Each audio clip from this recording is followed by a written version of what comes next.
बिस्मिल्लाहिर्रहमानिर्रहीम। अस्सलामु अलैकुम नाज़रीन मोहतरम, आप देख रहे हैं आज तक न्यूज़ और मैं हूं समी। इससे पहले आप इस मिशन की 42 किस्सा सुन चुके हैं और अब किस नंबर 43 मुलाहिजा फरमाएं। पुलिस को उन दो अधेड़ उम्र पंडितों के अलावा उस नौजवान खूबसूरत औरत और उसके साथी की तलाश थी जो बंदर के सेवकों के बैरूब में 2 हफ्ते वहां मुकीम रहे थे। हमारे लिए अब चंद रोज तक बाहर निकलने का सवाल ही पैदा नहीं होता था। राजीव हमें बाहर के हालात से आगाह करता रहा था। वो पंडित ही के बेस में दिन में 1-2 मरतबा बाहर जाता, बाजार से जरूरत की चीजें भी ले आता और हालात के बारे में ताज़ा तरीन मालूमात भी। और फिर एक रोज राजीव ने यह दिल खुशकन खबर सुनाई कि सीता के बाप को छोड़ दिया गया था। उसके बारे में तहकीक से ये बात साबित हो गई थी कि सीता का उससे कोई राब्ता नहीं था। पुलिस से छुटकारा मिलते ही महाराना जयपुर चला गया था। हम एक तरह से इस मकान में बंद होकर रह गए थे। यहाँ हमारे लिए दिलचस्पी की कोई चीज नहीं थी सिवाय इसके के पड़े पड़े ईंटते रहते। हम अपनी चारपाइयां उठाकर कभी दरख्तों के नीचे ले जाते और कभी कमरे में।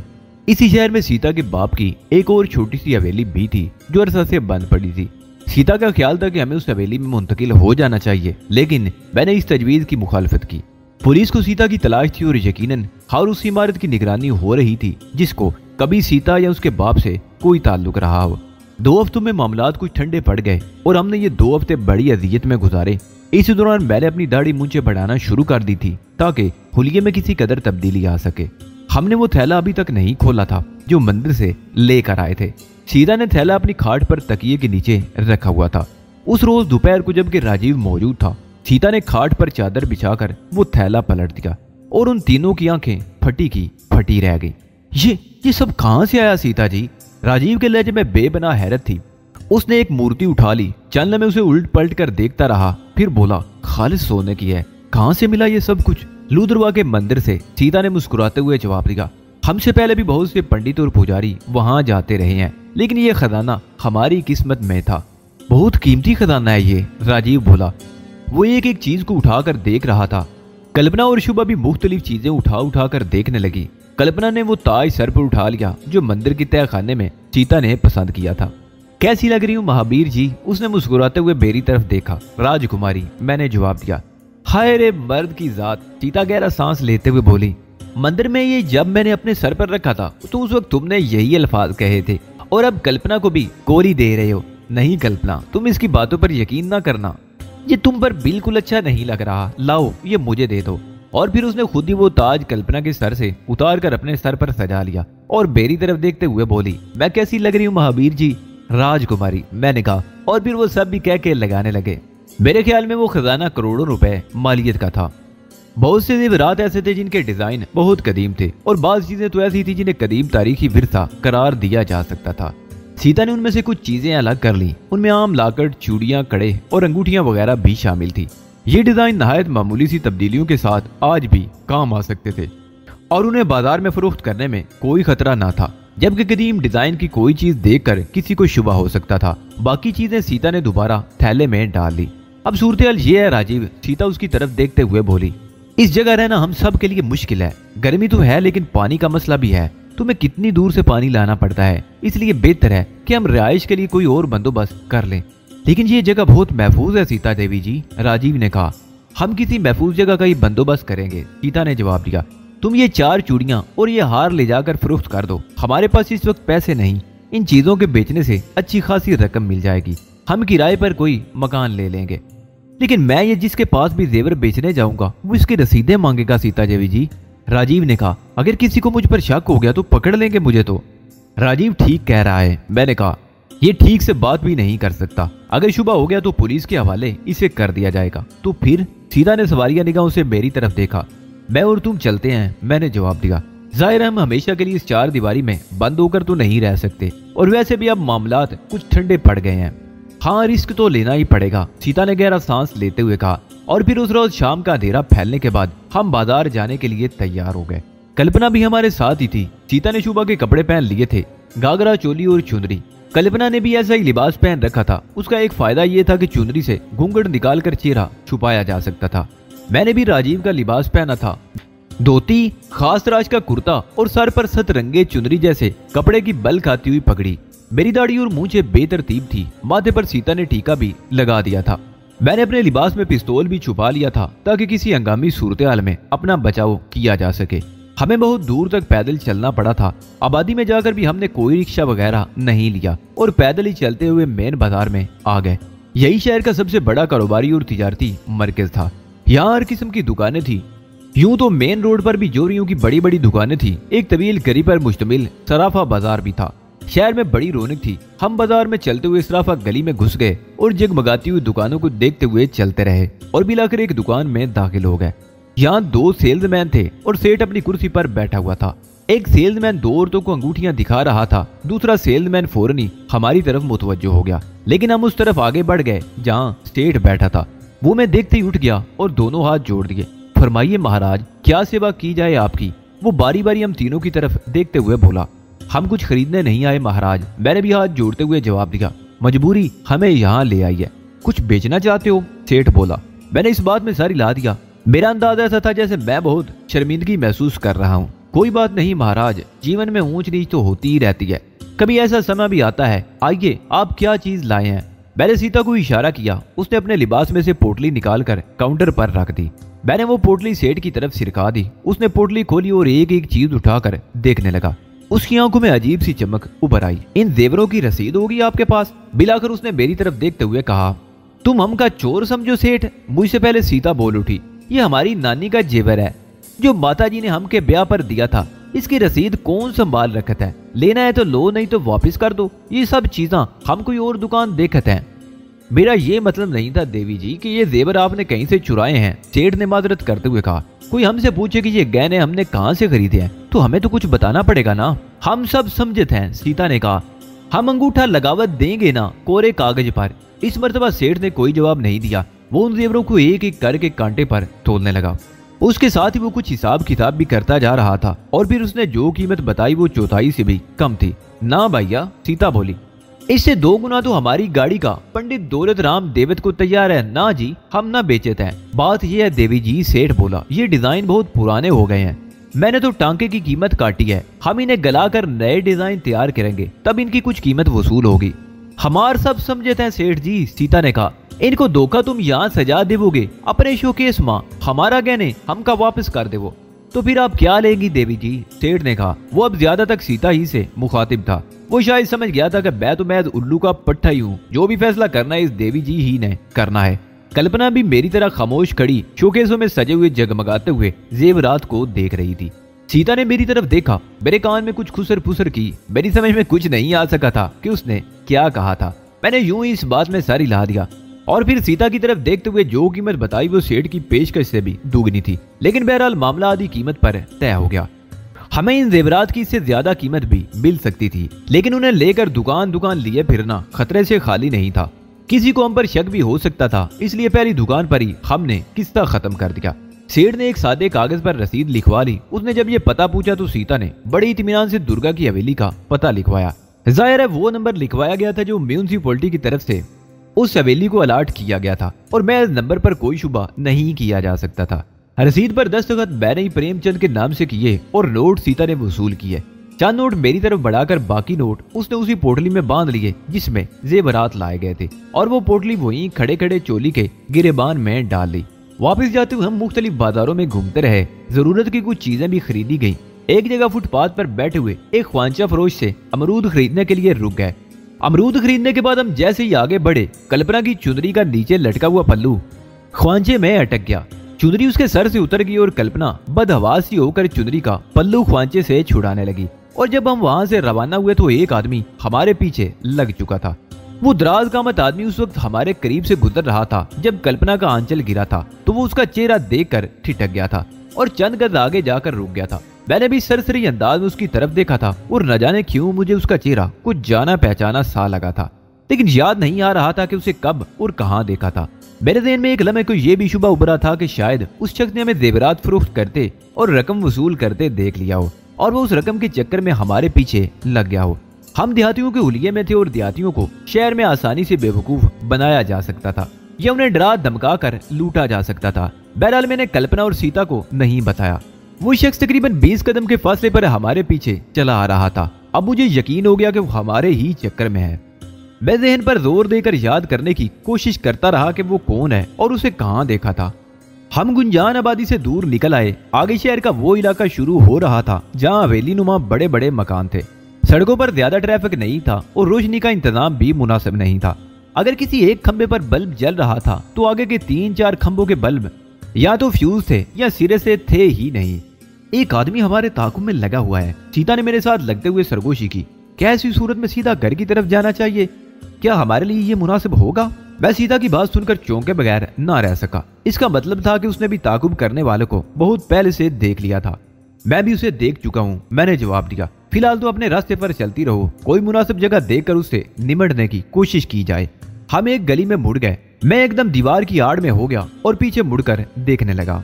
वो दराज का आदमी सफारी सूट पहने हुए था, बारीक मूंछें और फ्रेंच कट दाढ़ी, सर के बाल भी सलीके से बने हुए थे। वो इस वक्त एक खंबे पर जलने वाले बल्ब की रोशनी में था, इसलिए उसका चेहरा भी मुझे नजर आ गया। मैं मुड़कर सीता और कल्पना के करीब पहुंच गया। वो दोनों बड़े इत्मीनान से अमरूद खाती हुई चल रही थी। सीता ने कल्पना को ताकुब के बारे में कुछ नहीं बताया था। उस गली से निकलकर हम खुली जगह पर निकल आए। आगे एक दूसरे से फासले पर इक्का दुक्का मकान थे। कहीं कहीं नारियल और ताड़ के दरख्त भी थे और उन्हीं मकानों और दरख्तों में वो रास्ता भी था जो राजीव के मकान की तरफ चला गया था। हम उस रास्ते पर अभी चंद ही गज आगे बढ़े थे कि वो शख्स तेज तेज कदम उठाता हुआ हमारे करीब आ गया। मैंने सीता को कूनी से टोका देकर इशारा किया और हमने जानबूझकर अपनी रफ्तार सुस्त कर दी। ए श्रीमान जी, जरा रुक जाओ, तुमसे कुछ पूछना चाहता हूँ। उस शख्स की आवाज सुनकर हम रुक गए। आवाज के साथ ही मेरे दिमाग में धमाके होने लगे। मैंने बैठी बैठी भारी आवाज से उस शख्स को पहचान लिया था। वो गंगू था। मेरी ये दास्तान पढ़ने वाले उन 2 बदमाशों को नहीं भूले होंगे जिन्होंने एक रात सीता के पिताजी की हवेली में घुसकर कल्पना को अगवा करने की कोशिश की थी और मेरी और सीता की बरवक्त मुदाखले से हमने कल्पना को बचा लिया था। अब ये वही गंगू हमारे ताकुब में था। लिबास भी शख्सियत को किस तरह बदल देता है। वो बदमाश की बजाय अब एक शरीफ आदमी ही लगता था, लेकिन उसकी आवाज ने उसका राज फाश कर दिया था। मैं सीता और कल्पना से 2-3 कदम हटकर खड़ा हो गया ताकि गंगू अगर कोई गड़बड़ करने की कोशिश करे तो हम तीनों बैक वक्त उसकी जद में ना आ सके। वो हमारे करीब आकर रुक गया। उस जगह अंधेरा था। हम अगरचे एक दूसरे की शक्ल वाज़े तौर पर नहीं देख सकते थे, लेकिन बहरहाल एक दूसरे को जान चुके थे। क्या बात है? मैंने कहा, तुम कौन और क्या पूछना चाहते हो? मैं तुमसे एक सौदा करने आया हूँ श्रीमान जी। उसने कहा, मैं अगर चाहता तो तुम लोगों को बाजार ही में किसी जगह रोक सकता था, लेकिन मैं कोई हंगामा नहीं करना चाहता था, इसलिए तुम्हारे पीछे यहाँ तक चला आया हूँ। हैरत है। मैंने कहा, हमारी कोई जान पहचान नहीं और मैं तुम लोगों को पहचान गया हूँ। उसने मेरी बात काट दी। तुम वही हो जो महाराणा धर्मेश सिंह की हवेली में छुपे हुए थे। मैं इस लोंडिया को उठाने गया था, लेकिन गड़बड़ हो गई। मेरा साथी मेरे हाथों ही मारा गया और मुझे वहां से भागना पड़ा। मैं पुलिस से बचने के लिए अजमेर की तरफ भाग गया था। चंद रोज पहले ही वापस आया हूँ। पुलिस को अब भी मेरी तलाश है, लेकिन पुलिस अब तक मेरा सुराग नहीं लगा सकी। क्या चाहते हो गंगू? मैंने उसे नाम से मुखातिब करते हुए कहा। तो तुमने मुझे पहचान ही लिया, गंगू बोला। मैंने तुम्हें उसी वक्त देख लिया था जब अमरूद वाले ख्वांचे के करीब तुमने हमारा ताकुब शुरू किया था, और जब तुमने यहाँ हमें रुकने को कहा था तो मैंने आवाज से तुम्हें पहचान लिया था। क्या चाहते हो तुम? चंद रोज पहले मुझे पता चला कि ये दूसरी लौंडिया महाराणा धर्मेश सिंह की बेटी है और तुम वो कश्मीरी मुजाहिद हो जिसे राव और यहाँ की पुलिस तलाश कर रही है। मेरी तरह तुम लोग भी अब तक पुलिस को धोखा देने में कामयाब रहे हो। अगर इस लौंडिया के सर से चुंदरी ना हटती तो शायद मैं भी अजनबियों की तरह तुम्हारे करीब से गुजर जाता, लेकिन इसकी सूरत देखकर मैं ठिठक गया और अब मैं इस पोजीशन में हूँ कि तुमसे कोई सौदा कर सकूं। गंगू से जब पहली मर्तबा आमना सामना हुआ था तो वो खालिस राजस्थानी लहजे में बात कर रहा था, लेकिन अब वो बड़ी साफ उर्दू बोल रहा था, जिसका मतलब था कि उसकी असलियत कुछ और थी। तुम पढ़े लिखे लगते हो, लेकिन मैंने जयपुर यूनिवर्सिटी से ग्रेजुएशन किया था। गंगू ने मेरी बात काट दी। लेकिन मैं ये नहीं बताऊंगा कि इतना इल्म हासिल करने के बाद भी मैं अंधेरे में क्यों भटक गया था। इस वक्त मैं तुमसे एक बात करना चाहता हूँ। ये लोंडिया मेरे हवाले कर दो, मैं सब कुछ भूल जाऊंगा। मुझे याद भी नहीं रहेगा कि तुम लोग कौन हो, और वैसे भी इस लौंडिया से तुम्हारा कोई ताल्लुक तो है नहीं। इससे कहो ये खामोशी से मेरे साथ चली चले। उसने बात खत्म करते ही जेब से चाकू निकाल लिया। कल्पना खौफजदा होकर सीता के साथ जुड़कर खड़ी हो गई थी। सीता भी 2 कदम पीछे हट गई थी। तुमने बहुत बड़ी गलती की है गंगू, मैंने कहा। अगर तुम हमारे बारे में ऐसी बातों का इंकिशाफ न करते तो शायद मैं तुम्हें यहाँ से जिंदा जाने का मौका दे देता, लेकिन अब तो सवाल ही पैदा नहीं होता। बहुत सूरमा हो, गंगू घुर्राया। उस रात मैं किसी वजह से भाग गया था। मेरा साथी मेरे ही हाथों मारा गया, लेकिन आज यहाँ खुला मैदान है। मैं हूँ, तुम हो और ये लौंडिया है। वैसे मैं एक बार फिर तुम्हें यह ऑफर दे रहा हूँ कि इसे मेरे हवाले कर दो। और अपनी सीता को लेकर चले जाओ, हम दोनों एक दूसरे को भूल जाएंगे। इस बात को तो भूल ही जाओ कि मैं इस लौंडिया को तुम्हारे हवाले कर दूंगा। मैंने कहा तो फिर तैयार हो जाओ। गंगू घुर्राया, ये समझ लो कि आज इस लौंडिया के लिए स्वयंवर होगा। जो जीत गया वो इस लौंडिया को ले जाएगा और दूसरा यहाँ खाको खून में लूटता रह जाएगा। मेरे दोनों हाथों में शॉपिंग बैग थे जिन्हें मैंने नीचे फेंक दिया। मेरे लिबास में अगरचे पिस्तौल मौजूद था और मैं चाहता तो एक ही गोली से उसकी खोपड़ी में सुराख कर सकता था, लेकिन मैं पिस्तौल इस्तेमाल नहीं करना चाहता था क्योंकि फायर की आवाज सन्नाटे में दूर तक फैल जाती और वैसे भी मैं गंगू को दो हाथ करने का मौका देना चाहता था। गंगू चाकू वाला हाथ बुलंद करके दौड़ता हुआ मुझ पर हमला आवर हुआ।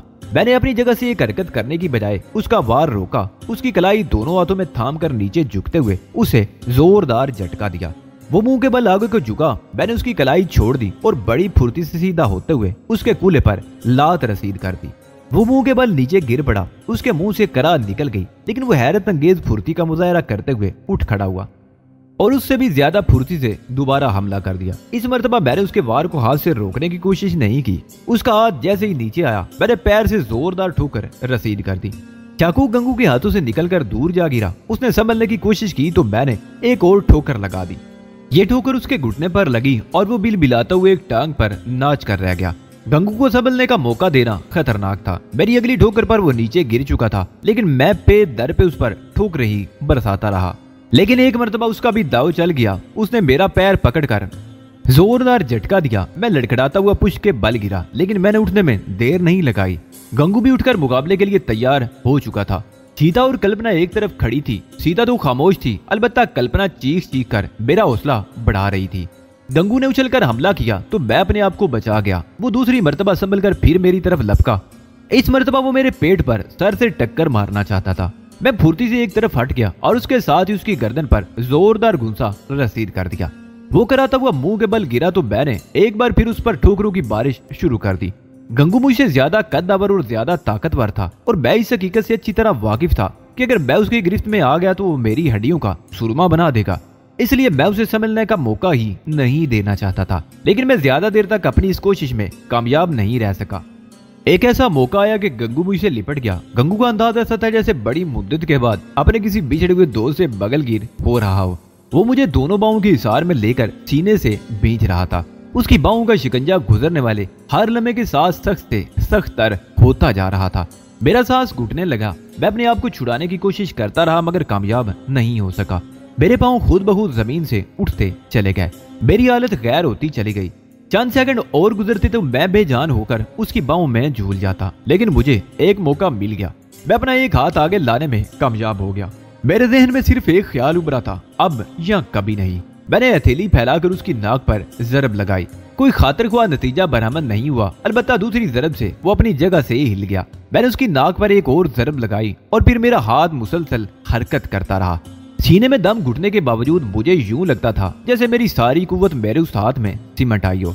मैं हथेली से पे दर पे उसकी नाक पर जरबें लगाता रहा।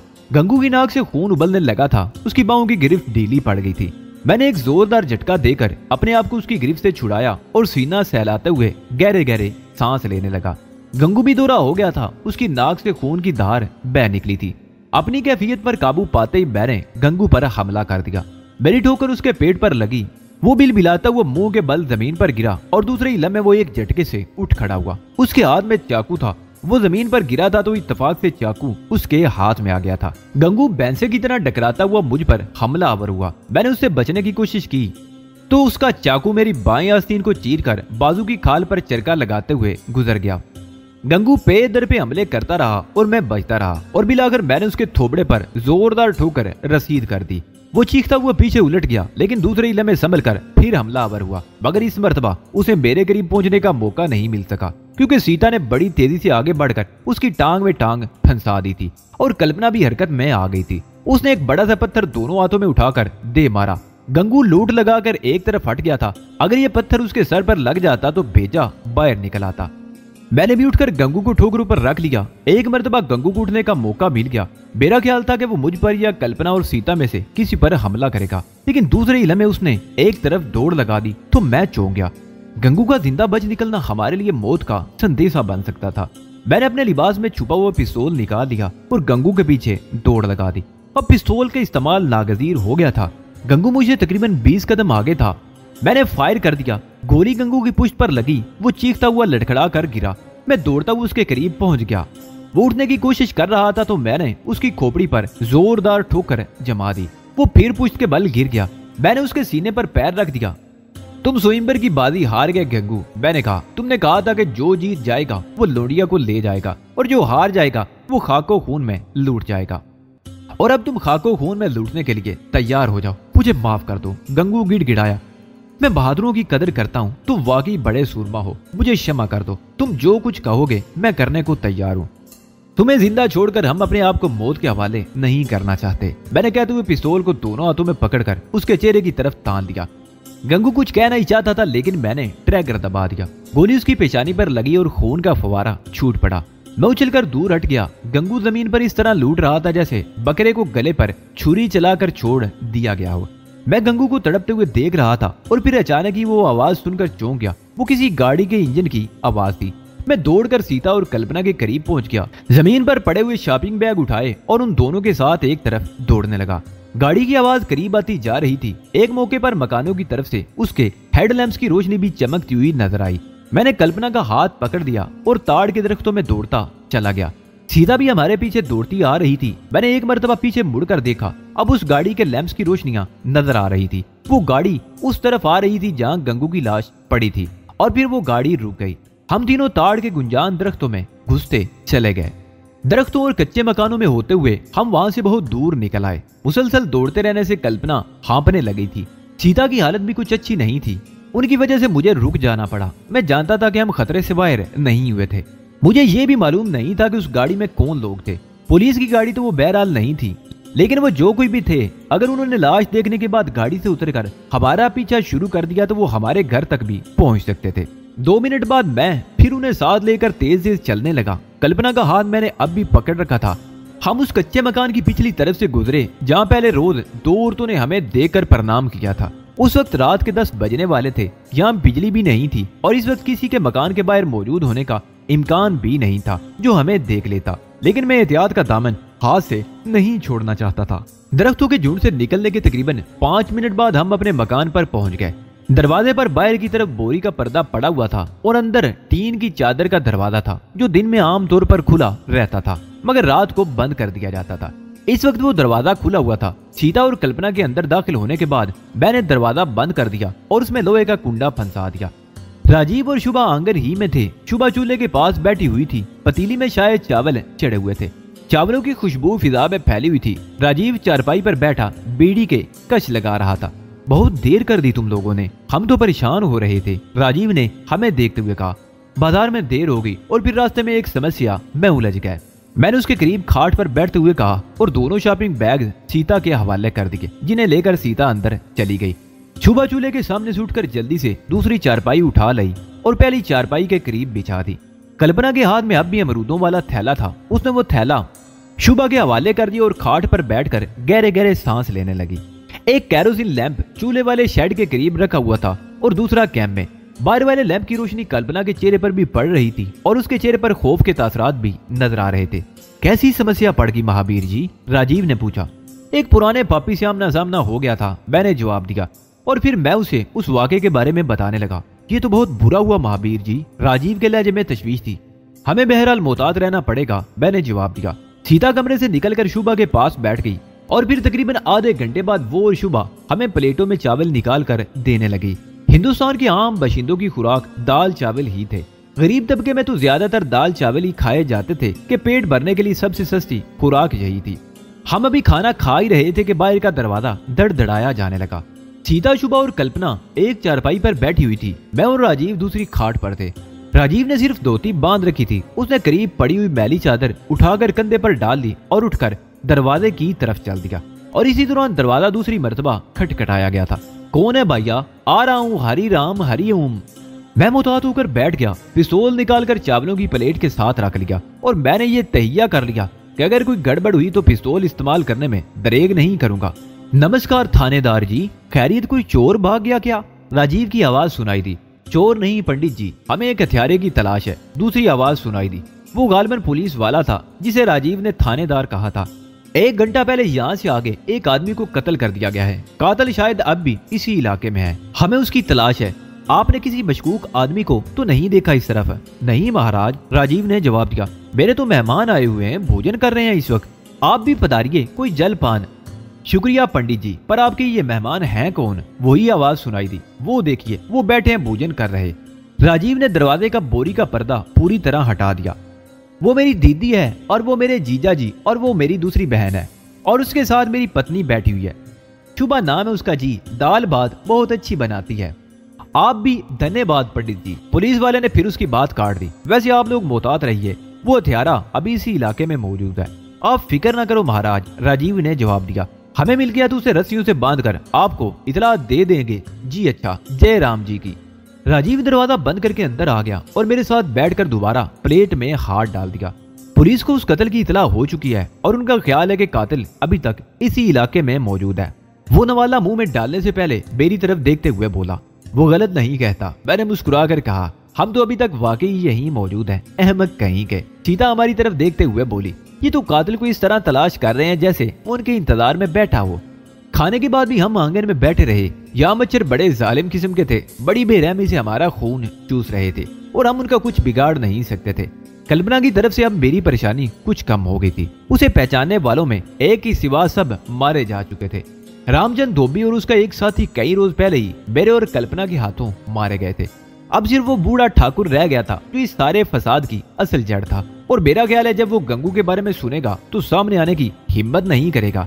इसका मतलब ये भी था कि कल्पना को अब मुंह छुपाने की जरूरत नहीं रही थी।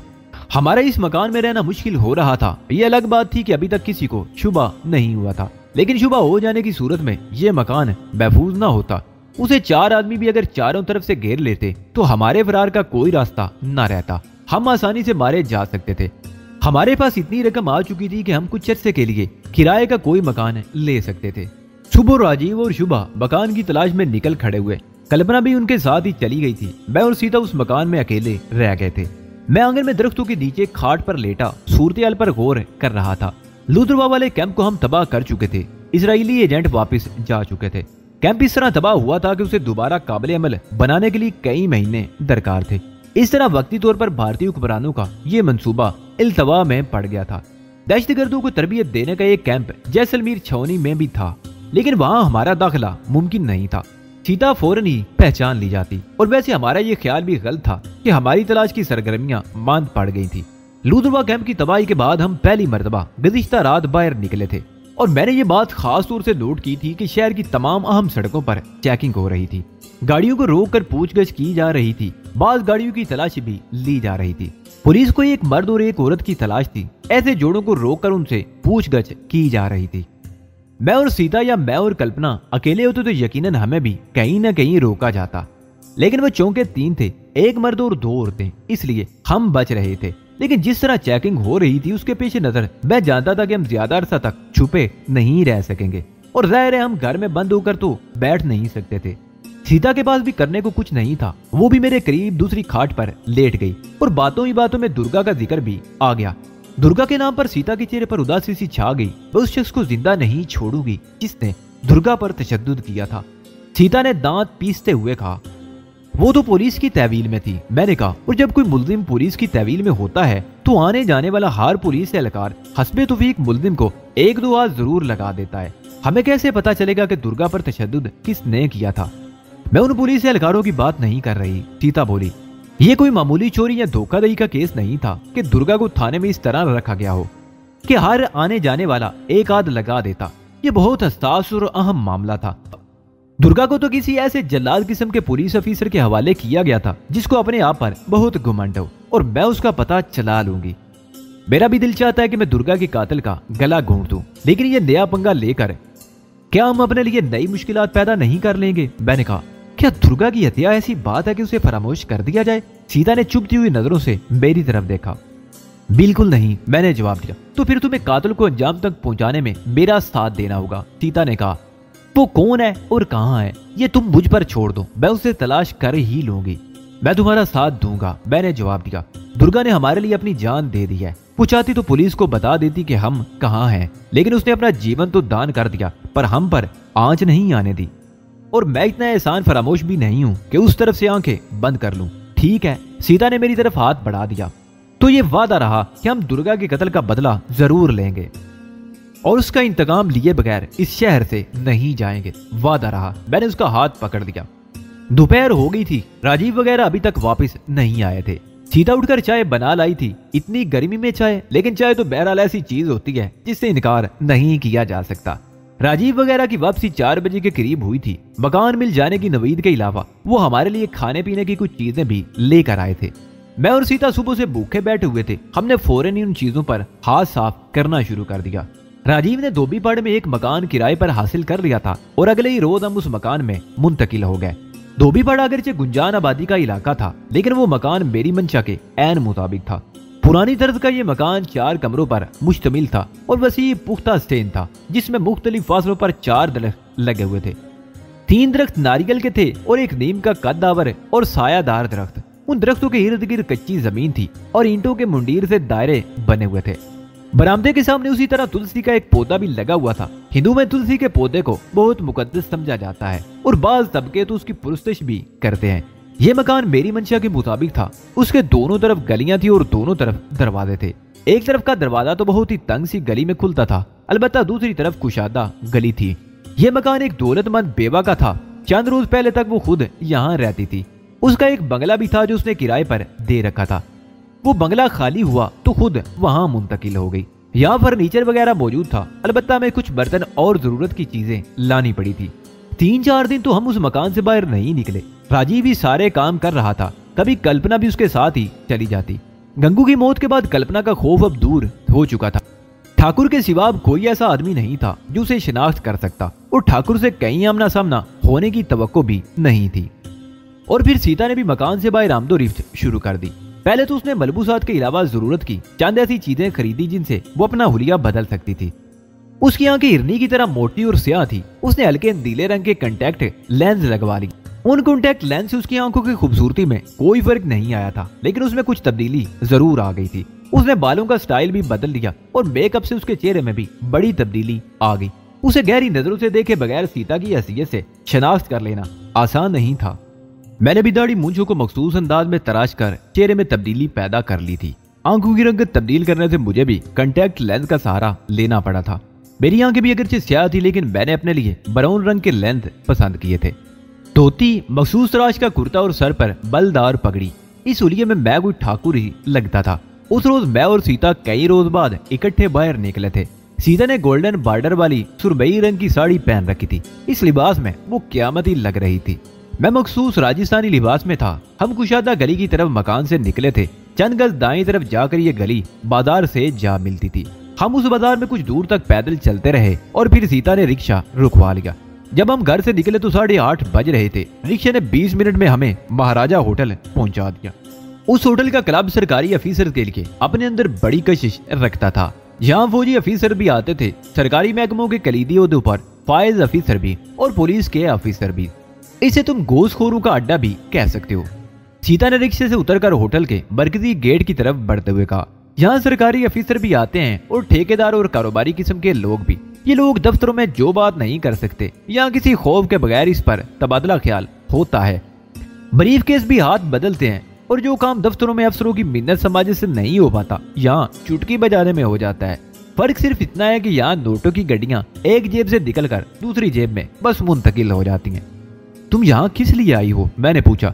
इस होटल के क्लब को तुम इतलात का मरकज भी कह सकते हो, सीता ने मुस्कुराते हुए जवाब दिया। 1 घंटा यहाँ बैठोगे तो शहर की बहुत सी ताज़ा तरीन मालूमात हासिल हो जाएंगी।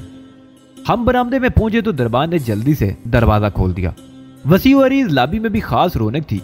हम डाइनिंग हॉल में आ गए। एक वेटर ने बड़े एहतराम से हमें एक खाली मेज पर बिठा दिया। उस हाल में दाखिल होते ही मैंने महसूस किया कि बहुत सी नजरें सीता की तरफ उठ गई थी। हम भोजन करेंगे, सीता ने वेटर की तरफ देखते हुए मुस्कुरा कर कहा। वेटर ने फौरन ही 2 खूबसूरत मेन्यू कार्ड पेश कर दिए। मैंने अपने लिए पनीर और पालक के कोफ्ते पसंद किए और सीता ने फ्राई फिश का ऑर्डर नोट करवा दिया। 20 मिनट में हमारे सामने खाना रख दिया गया। मैंने कई रोज बाद ढंग का खाना खाया था। पनीर और पालक के कोफ्ते मेरी पसंदीदा डिश थी। खाना खाने का तो लुत्फ ही आ गया था। खाने के बाद हम क्लब के हॉल में आ गए। बहुत वसी व अरीज हाल था। एक तरफ दीवार के साथ बहुत लंबा चौड़ा बार काउंटर बना हुआ था, जिसके सामने गोल रिवॉल्विंग स्टूल पर बैठे हुए गाहक बैनोशी से लुत्फ अंदोज हो रहे थे। काउंटर के पीछे दीवार के साथ शीशे के शेल्फों पर रंग बिरंगी शराब की लातादाद बोतलें सजी हुई थी। हाल में थोड़े थोड़े फासले पर दर्जनों मेजें भी खाली थी। गाहकों में मर्द भी थे और औरतें भी। ऐसी जगह जाहिर है हसीन औरतों ही के दम से आबाद होती हैं। सामने एक वसी खूबसूरत स्टेज था, जिसके सामने झिलमिलाता हुआ रंग बिरंगी पर्दा खींचा हुआ था। मौसीकी की हल्की आवाज गोया दीवारों से फूटकर हाल की फिजा में बिखर रही थी। हम स्टेज से जरा हटकर एक मेज पर बैठ गए। ठीक 10 बजे स्टेज का पर्दा हट गया और एक रकासा के दर्शन हुए। स्टेज के एक तरफ पीछे ऑर्केस्ट्रा भी मौजूद था। ऑर्केस्ट्रा की धुनों पर रकासा थरकने लगी। रकासा का रक्स शुरू हुआ तो उसके जिस्म पर शरीफाना लिबास था, लेकिन हिजान खेज मौसीकी की लहरों पर थरकते हुए वो एक एक करके अपने लिबास से भी निजात हासिल करती जा रही थी। लेकिन हिजान खेज मौसीकी की लहरों पर थरकते हुए वो एक एक करके अपने लिबास से भी निजात हासिल करती जा रही थी। और आखिरकार उसके बदन पर 2 चीथड़े रह गए और वो स्टेज से उतरकर मेजों के दरमियान थरकने लगी। आहिस्ता आहिस्ता हाल की रौनक बढ़ती जा रही थी। 2 आदमी हमारी मेजों पर भी आकर बैठ गए। उन्होंने हमसे इजाजत लेने की जरूरत नहीं समझी थी और हमने भी कोई एतराज नहीं किया था। हमें एतराज का कोई हक भी नहीं बनता था, क्योंकि हमने ये मेज रेजो रू नहीं करवाई थी। कुछ ही देर बाद एक वेटर ने उन दोनों के सामने शराब से लबरेज गिलास ला कर रख दिए। सीता ने भी सॉफ्ट ड्रिंक से मंगवा लिए। वो दोनों आदमी शराब की चुस्कियां लेते हुए बातें भी कर रहे थे और बार बार कनखियों से सीता की तरफ भी देखते जा रहे थे। पहले तो मैंने उनकी बातों पर तवज्जो नहीं दी थी, लेकिन फिर एक जुमला सुनते ही मैं चौंक गया।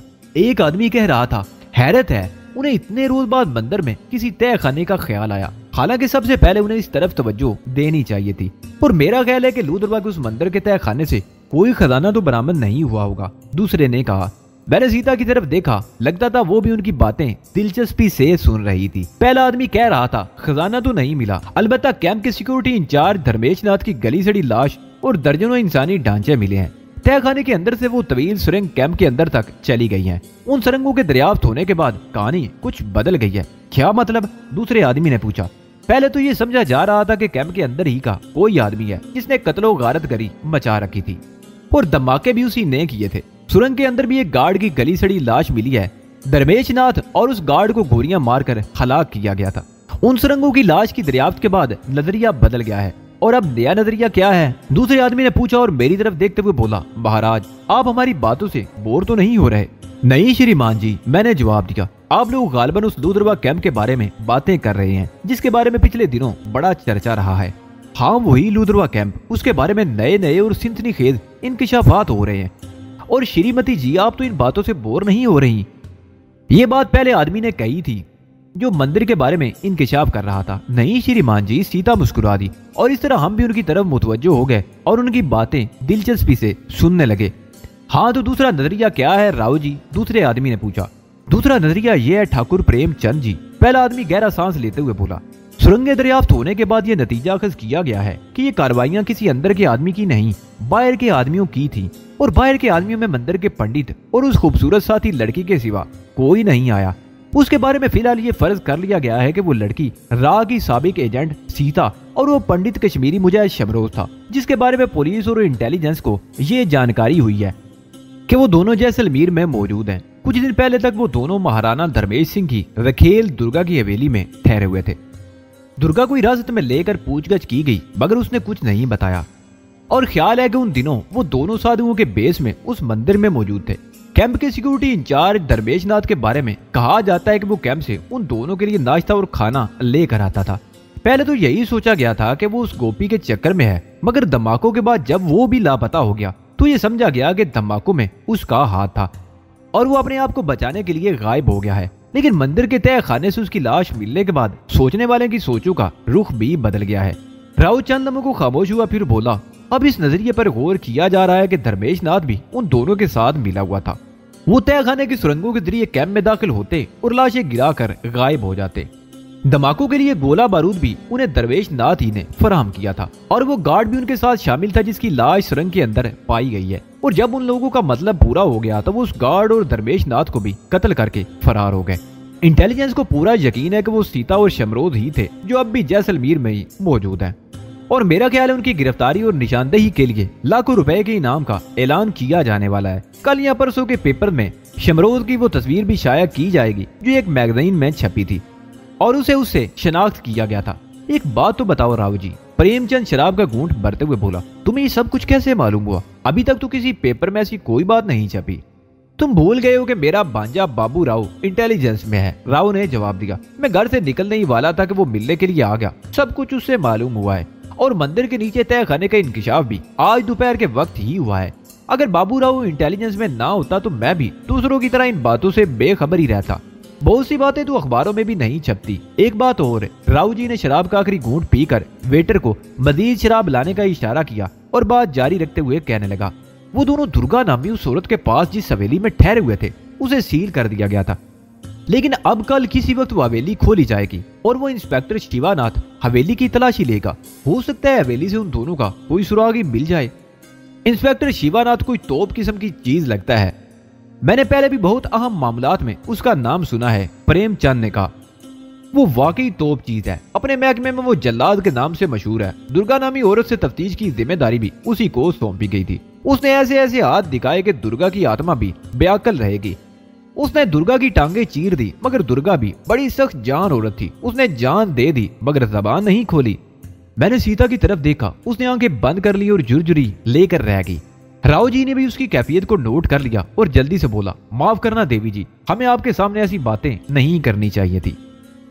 क्या ऐसे जालिम लोग भी इस दुनिया में मौजूद हैं? सीता ने अपनी अंदरूनी कैफियत पर काबू पाने की कोशिश करते हुए कहा, किसी की जबान खुलवाने के लिए पुलिस के कुछ अपने तरीके होते हैं। और फिर आप ये तो भी सोचिए कि वो औरत किसी हमदर्दी की मुस्तहिक नहीं थी। उसने दो ऐसे उग्रवादियों को पनाह दे रखी थी जिन्होंने सैकड़ों लोगों को बेदर्दी से, माफ कीजिएगा श्रीमान जी, सीता ने उसकी बात काट दी, मैं ऐसी बातें नहीं सुन सकती। चलिए स्वामी जी, मेरी तबीयत खराब हो रही है। वो उठकर खड़ी होगी। क्षमा चाहता हूँ देवी जी। राव जी ने उठकर हाथ जोड़ दिए, मेरी बातों से आपको कोई बात नहीं। सीता ने मुस्कुराने की कोशिश करते हुए एक बार फिर उसकी बात काट दी। मैं कमजोर दिल औरत हूँ और आपको औरतों के सामने ऐसी खौफनाक बातें नहीं करनी चाहिए थी। आइंदा ख्याल रखूंगा। राव जी ने एक बार फिर मादरत की। हम मेजों के गिर्द घूमते हुए दरवाजे की तरफ चलने लगे। वक्त गुजरने का ख्याल ही नहीं रहा था। 11:30 बज रहे थे और हाल भर चुका था। एक नई रकासा बेजों के दरमियान थरकते हुए मुख्तलिफ जावियों से अपने जिस्म की नुमाइश कर रही थी। हम लाबी से गुजरते हुए बाहर आ गए। सीता रुककर ताजा हवा में गहरे गहरे सांस लेती रही, फिर मेरा हाथ पकड़कर चलने लगी। तुम्हारी तबीयत तो ठीक है ना? मैंने पूछा। इस वक्त लान में भी खासी रौनक थी। यहाँ भी लातादाद गाहक मौजूद थे। दाईं तरफ कहीं बारबेक्यू स्टैंड लगा था और उस तरफ से बड़ी इख्तियार में खुशबू आ रही थी। हाँ मैं ठीक हूँ, सीता ने जवाब दिया। सुना तुमने उस राक्षस ने दुर्गा को किस तरह हलाक किया था? खामोश रहो, घर जाकर बात करेंगे, मैंने सरगोशी की। उसका नाम तो मालूम हो गया है और मैं उस दरिंदे को नहीं छोड़ूंगी। उसे भी इसी तरह टांगे चीर कर मारूंगी। प्लीज सीता। मैंने उसका हाथ दबाया। हमारे आसपास लोग मौजूद हैं, बेहतर है अपनी जबान बंद रखो।